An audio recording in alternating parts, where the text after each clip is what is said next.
আসসালামু আলাইকুম ওরহমতুল্লাহি ওবরাকাতুহ। প্রিয় মুসলিম ভাই বোনেরা সবাই কেমন আছেন?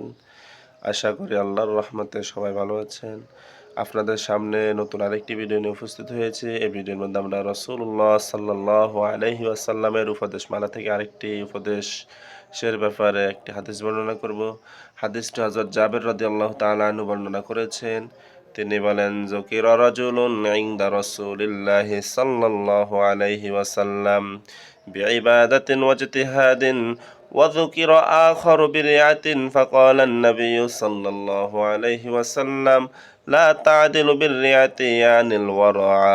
হযরত জাবের রাদিয়াল্লাহু তাআলা আনহু বলেন, রাসূলুল্লাহ সাল্লাল্লাহু আলাইহি ওয়াসাল্লামের নিকট এমন এক ব্যক্তির আলোচনা করা হলো যে আল্লাহর ইবাদত বন্দেগীতে খুব চেষ্টা করে কিন্তু গুনাহ হতে বেঁচে থাকার প্রতি তেমন লক্ষ্য রাখে না। এবং এমন আরেক ব্যক্তি সম্পর্কে আলোচনা করা হলো যে ইবাদত বন্দেগী কম করে কিন্তু সে ফরজকারী অবলম্বন করে, অর্থাৎ গুনাহ হতে বেঁচে চলে।